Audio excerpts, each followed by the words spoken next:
Señor, gracias por tu palabra, porque tu palabra es verdad y nos la has dado en nuestras manos para que podamos a través de ella ser animados, exhortados y consolados. Queremos escucharte, que tu Espíritu Santo siembre en nuestro corazón tu verdad y podamos abrazarla y vivir según lo que tú, Señor, esperas de nosotros. En el nombre de Jesús, amén. Primera de Crónicas, capítulo 14. En esta narración que está haciendo, no sabemos el autor con certeza, algunos piensan que es Esdras quien ha escrito este libro. Recuerda que fue escrito como una palabra de ánimo al pueblo que había regresado de la cautividad, habían regresado de 70 años de cautiverio, por supuesto no los mismos que se fueron. Los que se fueron seguramente murieron y sus hijos o tal vez sus nietos son los que regresan a Jerusalén con las promesas de Dios en su corazón, pero ha pasado el tiempo y esas promesas parece que no se han cumplido y parece que no fueran a cumplirse. El templo no es lo que se pensaba, las naciones no están viniendo a adorar a Dios en Jerusalén como debería ser según lo que ellos esperaban. Y el escritor de estas crónicas lo que hace es regresar desde el principio a explicarles que Dios tiene un plan, que la deportación tuvo un propósito, pero que las promesas de Dios no se han dejado de cumplir. En esta narrativa vimos desde Adán y nos hemos enfocado y estaremos un buen rato en el reino de David, en el reinado de David. David no es el primer rey de Israel, pero sí es el primer rey de la tribu de Judá que está reinando. Y eso ya era el cumplimiento de la promesa, que de Judá vendría el cetro, el que iba a gobernar. Y la semana pasada vimos cómo David lleva el arca de la alianza, ¿no? El arca del pacto, desde donde estaba medio escondida, medio perdida, hacia la capital del reino, a Jerusalén. Y bueno, capítulo 14, vamos a ver otra escena importante de lo que el cronista nos está diciendo. Recuerda también que el cronista no está haciendo una historia de Israel, porque está dejando fuera muchas cosas. Tampoco está haciendo una biografía de David, porque también va a dejar fuera muchas cosas. El cronista tiene un propósito teológico en mente. ¿No?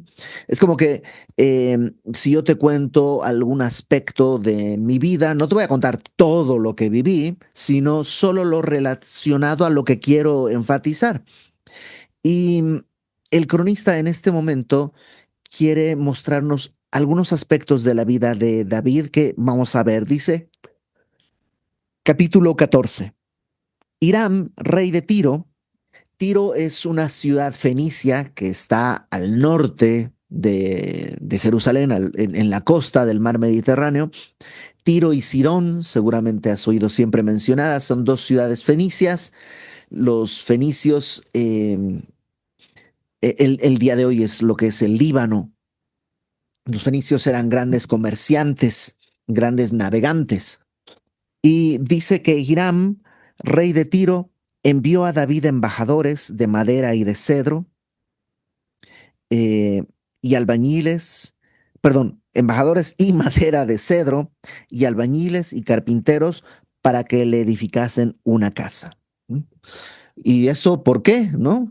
Porque pues, está como raro que alguien venga y te dé una casa. Bueno, consideremos un par de cosas. Saúl era el rey antes, pero no era rey en Jerusalén. David fue un rey un tiempo en Hebrón. Y ahora que se traslada su capital a Jerusalén, va a construir pues su palacio. Y los de Tiro eran grandes artesanos y un poco para tener una alianza pacífica, el rey de Tiro envía a sus trabajadores para que edifiquen la casa del rey David. Y dice el verso 2: entendió David que Jehová lo había confirmado como rey sobre Israel y que había exaltado su reino sobre su pueblo Israel.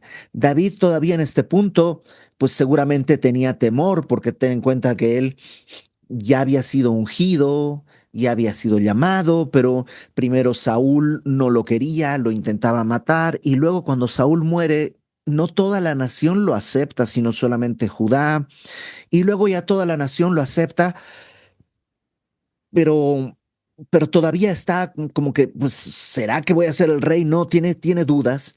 Y cuando ya viene Hiram, rey de Tiro, y le dice, sabemos que serás el rey, queremos construirte un palacio y todo, para David le es una marca de, ok, entonces esto ya es en serio.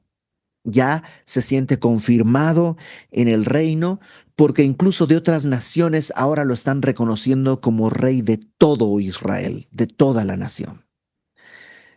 Si aquí se quedara la historia sería maravilloso, porque lamentablemente esto va a dar pie a cosas que son terribles y nos pasa, o bueno, no sé, a mí me pasa, a veces que Dios concede mi oración y me da su gracia y me permite ver su mano, y en vez de hacer lo que debería hacer y vivir como debería vivir, a veces esa seguridad que de pronto tengo me lleva más bien a confiar en otras cosas, ¿no? Señor, dame un trabajo, necesito un trabajo, y de pronto Dios me concede un trabajo y ahora confío en el trabajo más que en Dios que me concedió el trabajo. Y entonces en el trabajo me dicen, ya, no puedes descansar los domingos, tienes que venir a trabajar los domingos. Y yo, oh, pues tengo que ir a trabajar porque si no, ¿cómo voy a mantener a mi familia? Y me olvido de que Dios fue el que me concedió el trabajo y que debería más bien honrar a Dios. Eso nos puede pasar. Entonces, David se siente confirmado en el reino, y dice el verso 3: entonces David tomó también mujeres en Jerusalén, ya tenía esposas, ¿no? Y tomó mujeres en Jerusalén y engendró David más hijos e hijas, y estos son los nombres de los que le nacieron en Jerusalén: Samúa, Sobab, Natán, Salomón, Ibjar, Elisúa, Elpelet, Noga, Nefeg, Jafía, Elisama, Beeliada y Elifelet. Si tú haces un cruce de las listas de hijos que hay en distintos lugares de la Biblia, vas a notar que hay algunas inconsistencias, y esto se debe, entre otras cosas, que a menudo se repiten los nombres. ¿Por qué? No lo sé, pero digamos que aquí está Elifelet y en otra lista está Elifelet y Elefelot, que es el mismo, pero aparece dos veces. Y así, pues ten en cuenta que no es que había internet para checar, sino que hay varias listas, varias tradiciones que van guardando, y pues son distintas fuentes que toman los escritores. ¿Qué hace David? En vez de pensar, Dios me confirmó en el reino, voy a honrarle, hace lo que todos los reyes hacen. Los reyes tenían muchos hijos para tener muchos candidatos a la herencia del trono, para que el trono permanezca en su familia. Porque, o sea, qué tal, tengo un hijo, pero qué tal que mi hijo o no es capaz, o no sobrevive la infancia, o sobrevive la infancia, pero muere en una batalla muy joven. O sea, todo eso, pues se resuelve si tengo muchos hijos. El problema es que la mujer puede tener un hijo cada 9 meses, digamos, por ponerle, cada año, por poner alguna cosa, ¿no? Si son gemelos, pues dos, pero no hay manera número uno, de ver que sean gemelos, y tampoco hay manera de asegurar de que sean hombres los que tienen que heredar el trono. Entonces, pues la solución es muy sencilla: tener muchas esposas para tener muchos hijos por todas partes. Eso es lo que los reyes hacían para tener un heredero asegurado. Así, si uno muere, pues hay otros, y si ese otro muere, pues hay otros, y tienes con distintas mujeres para tener esa seguridad. Y Dios ya le había dado a David la seguridad de que él sería el rey. Debió haber confiado y no lo hizo. Ahora, ¿quién de nosotros puede tirarle la primera piedra a David y decirle, ah, David, ¿por qué? ¿Cómo crees? Yo siempre confío en Dios. Todos luchamos exactamente igual. Me encanta que la Biblia no tiene que decorar la vida de nadie. Nos muestra tal cual es para que podamos identificarnos. No está Dios diciendo que David hizo lo correcto. Simplemente nos está mostrando cómo Dios es fiel a pesar de la infidelidad de David en en su confianza en Dios, en confianza en lo que vendría y en fidelidad a las instrucciones, porque ya estaba en la ley que el rey no tenía que tener muchas mujeres. Bueno, David no hace caso, toma más mujeres y por eso tiene muchos hijos. Y el verso 8 dice, oyendo los filisteos que David había sido ungido por rey sobre Israel, subieron todos los filisteos en busca de David. Y cuando David lo oyó, salió contra ellos. A diferencia de Hiram, que es rey de Tiro, que busca hacer una alianza de paz con David, los filisteos dicen, ok, parece que David es el rey, vamos a matarlo. Porque si destronamos a David, si le quitamos del trono, si lo matamos, el reino de Israel se va a resquebrajar y van a ser fáciles de conquistar. Entonces la idea es que los filisteos, antes de que David termine de fortalecerse, van a lanzar un ataque para ver si pueden destruirlo. David dice, cuando David lo oyó, salió contra ellos. Esa es la tarea del rey, defender a la nación. Y vinieron los filisteos y se extendieron por el valle de Refaim. Entonces David consultó a Dios diciendo, ¿subiré contra los filisteos? ¿Los entregarás en mi mano? Si yo fuera Dios, le daría un zape olímpico, ¿no? Una cachetada, este, mm, que lo enderece, le diría, ¿ahora vienes a preguntarme? ¿Por qué no me preguntaste si podías tomar otras mujeres? ¿Por qué no me preguntaste si podías casarte tantas veces? ¿Por qué me preguntas ahora? Pero Dios es misericordioso. Aunque seamos infieles, Él permanece fiel. Él no puede negarse a sí mismo. Y entonces Dios le contesta, los entregarás en mi mano. Y Jehová le dijo, sube, porque yo los entregaré en tus manos. Subieron pues a Baal Perasim, y allí los derrotó David. Dijo luego David, Dios rompió mis enemigos por mi mano, como se rompen las aguas.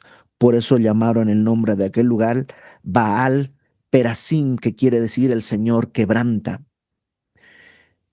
David tenía muchos errores, muchos pecados, muchas fallas, como cualquier persona, pero tenía una virtud.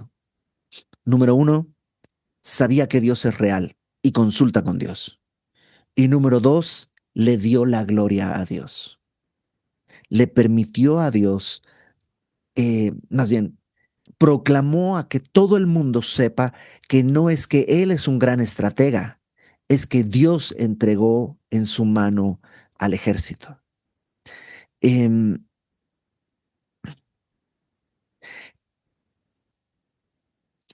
David, vamos a ponerlo de esta manera. En este punto, la estrategia de David le ha funcionado. Tener muchas esposas, muchos hijos, le ha funcionado. El problema, en el fondo, es que el pecado siempre endurece el corazón. Si yo cedo ante un pecado, puede que me salga con la mía, ¿no? Si yo, no sé, por poner algo, tengo una tienda y estoy inflando los precios más allá de lo justo, aprovechándome de otros, puede que al principio me salga bien y puede que al principio incluso sea beneficioso y hasta puedo vestirlo de piedad. Así mis diezmos son más grandes, ¿no? O sea, podemos poner muchos adornos de piedad, pero en realidad abajo el pecado del egoísmo, el pecado de aprovecharme de otros, de la avaricia, puede estar como echando raíz y tarde o temprano eso va a reventar de una manera en la que yo no hubiese deseado. Sí, en este punto le salió bien a David todo esto, pero esa misma actitud de no frenarse ante otras mujeres va a terminar llevándolo a la historia con Betsabé que todos conocemos, en que lo convierte a él no solo en un adúltero, sino en un homicida. Y aunque los demás no puedan verlo ni entenderlo, Dios está viendo y Dios lo sabe. Ahora, Dios no por eso deja de ser fiel y le concede a David esta victoria. Y David glorifica a Dios con esta victoria y verso 12 dice, y dejaron allí sus dioses y David dijo que los quemasen. Claro, los filisteos llegaron a atacar con sus dioses, un poco pensando, pues nuestros dioses van a ayudar a derrotar a los israelitas y ahí tenían pues, sus ídolos y todo. Y cuando son derrotados, pues los avientan, los tiran. Y David, en vez de decir, a ver, revisen si tienen diamantes, si tienen oro, vamos a ver qué se puede rescatar, dice, quememos todo. ¿Mm? Y volviendo los filisteos a extenderse por el valle, David volvió a consultar a Dios y Dios le dijo, no subas tras ellos, sino rodéalos para venir a ellos por delante de las balsameras. Más adelante, los filisteos vuelven a armar un ejército y regresan. Y David pudo haber dicho, a ver, mismos filisteos, mismo valle, mismo problema, pues misma estrategia y los vamos a matar igual. En vez de eso, David hace lo correcto, consulta a Dios y le dice, Dios, es la misma estrategia, es lo mismo, voy por ellos. Y Dios le dijo, no, no subas tras ellos, rodéalos para venir a ellos por delante de las balsameras. Las balsameras son unos árboles. Entonces pareciera, por ponerlo de alguna manera, en vez de salir a enfrentarlos de manera directa, rodéalos, porque aquí hay un bosque de balsameras, para ir detrás de las balsameras. ¿Por qué? Pues básicamente porque Dios quiere así. ¿No? Pero esta estrategia ya me funciona. Ujú. Pero Dios quiere hacer las cosas de manera distinta ahora. Y también ahí tenemos que aprender. Hay muchas cosas que ya sabemos, pero eso no quiere decir que podemos tener el control de todo. Necesitamos confiar en Dios, necesitamos depender de Dios, aún en las cosas que ya sabemos cómo se hacen. ¿Mm? Eh, por ejemplo, pongo un ejemplo en mí. Yo ya tengo muchos años predicando, digamos que ya sé predicar, y mi gran peligro es que yo ya confíe en que yo sé predicar, sé estudiar la Biblia, tengo mis herramientas, conozco estas cosas, ya puedo hacer todo, ya hasta lo hago sin orar y sale bien. Y aunque los datos son correctos, todo está equivocado. Porque en todo estamos llamados a confiar no en nosotros mismos, sino en Dios mismo. Y David hace eso. Le pregunta, Señor, ¿qué voy a hacer? Y le dice, vete por las balsameras. Verso 15. Así que oigas venir, es una manera de decir, cuando escuches el estruendo por las copas de las balsameras, sal luego a la batalla, porque Dios saldrá delante de ti y herirá el ejército de los filisteos.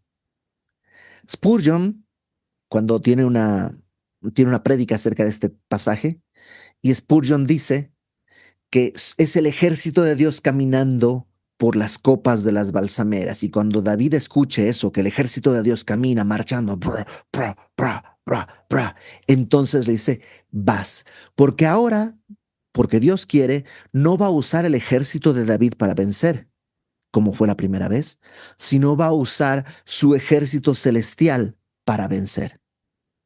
Eh, hizo pues David como Dios le mandó, y derrotaron al ejército de los filisteos desde Gabaón hasta Géser, y la fama de David fue divulgada por todas aquellas tierras, y Jehová puso el temor de David sobre todas las naciones. Una vez más, no es que David era un gran estratega, no. Dios es el que hizo que ganaran la primera vez, hizo que ganaran la segunda vez y es el que hizo que todos los pueblos tengan temor de David para que respetaran el reino de Israel. Ok, ¿qué hay en este texto para nosotros? Creo que en resumen, número uno, David es un gran ejemplo en muchas cosas, pero también es un gran ejemplo de malas cosas en otras. Porque lo importante no es imitar a David como si David fuera nuestro modelo, sino la meta es, a través de esta historia, conocer la fidelidad de Dios a pesar del pecado de David para que tú y yo podamos, número uno, si hemos pecado, venir delante de Él, confesar nuestros pecados, hallar el perdón y dice que Él nos limpia si confesamos nuestros pecados, pero sobre todo, aprender a confiar que el plan de Dios desde el principio era correcto. Si David hubiera tenido una esposa, Dios hubiera guardado su descendencia, igual que si tuviera 50 esposas y 40 hijos. Dios tenía un plan y tendría que David haber confiado. Esta historia nos recuerda que aún David corre el peligro de confiar en sí mismo, cuanto más nosotros. Nuestro llamado es a no confiar en eso. Confiemos en Dios. Número dos, demos la gloria a Dios. Y eso es confiando siempre en Él, no en nuestras estrategias. Pablo dice, no tenemos confianza en la carne. Sí, yo sé que tú seguramente eres experto en algo. Dios te dio esa virtud. Sigue dependiendo de Él. Sigue dándole a Él la gloria. Sigue reconociendo de manera interna, íntima y de manera externa, pública, que todo es de Dios, por Dios y para Dios. Búscale, confía en su guía, descansa en su soberanía. No siempre hace las cosas de la misma manera. A veces va a usar tu ejército, a veces va a usar su ejército. A veces vas a ir de frente a la batalla, a veces vas a tener que esperar el ruido de las balsameras.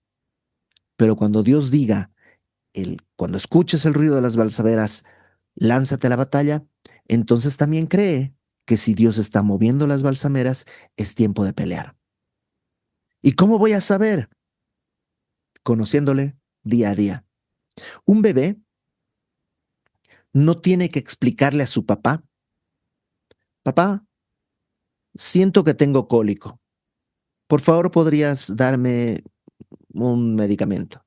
Papá, estoy llorando porque, o mamá, estoy llorando porque manché mi pañal. No, un bebé llora y clama y el papá es que se encarga de escuchar lo que está pasando. Entonces, eh, tú clama a Dios y Dios te va a entender. Por otro lado, un papá no espera a que su hijo entienda todo para protegerle. Le va enseñando en el camino. Mucho más nuestro Padre. No te va a hacer un examen, sino te va a ir guiando en tanto tú quieras seguir obedeciendo. Pero ¿quién puede obedecer?